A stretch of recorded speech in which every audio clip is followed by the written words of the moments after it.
Hello everyone, welcome back to Simulated Heaven.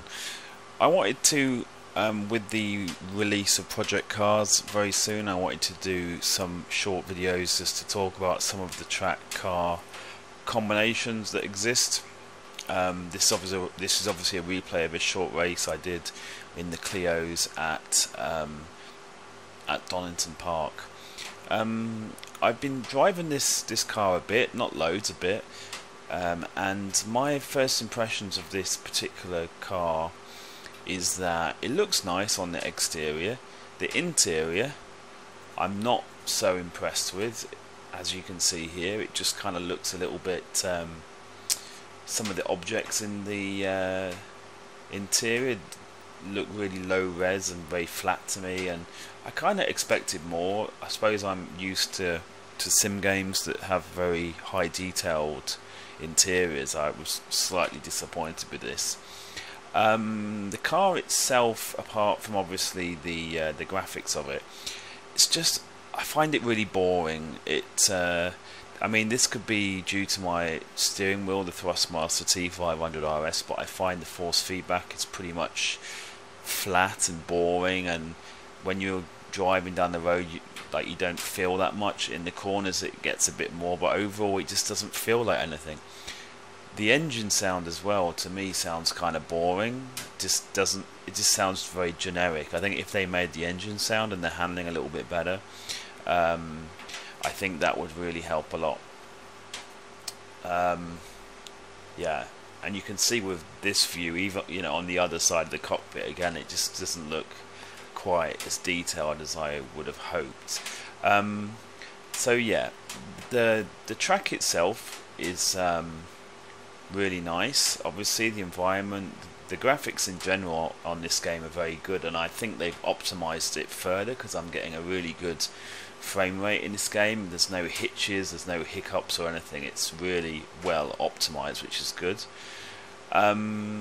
Other than that, the AI seems to have got harder. I'm not sure if it varies on the different tracks, but they seem to be a little bit harder, and I turned them down. Like when I did my last set of videos on this game, I think it was about February, March time, and I basically found that even at 100% for AI in career mode, they weren't really fast enough. But in this, I'm finding that I've got it set down to like 95, and they're still pretty much hammering me. Like, I finished this race right down the order, so I was not really able to make a lot of progress. So yeah, there you go. And the reason that I'm going to just do about 3 or 4 various videos on various car and track kind of combinations, because the feeling I've had in the past with this game is that you can't really do an overall generalization of the game, because some of the cars feel really amazing, some don't feel so good. So yeah, and I thought if I do about 3 or 4 videos around the time the game is released, just to talk about my experiences of those particular car track combinations, it might actually give you an idea as to what the game is like. Obviously you have to bear in mind that I am coming from a background where I play quite a lot of simulator games such as iRacing, Assetto Corsa, GameStop Car Extreme, R Factor 2, R Factor 1, that kind of stuff. I don't, so my opinion might be slightly skewed, because this is clearly, I mean, you look at the handling of this game, it's clearly a sim arcade game. It isn't a sim game, it's a sim arcade game.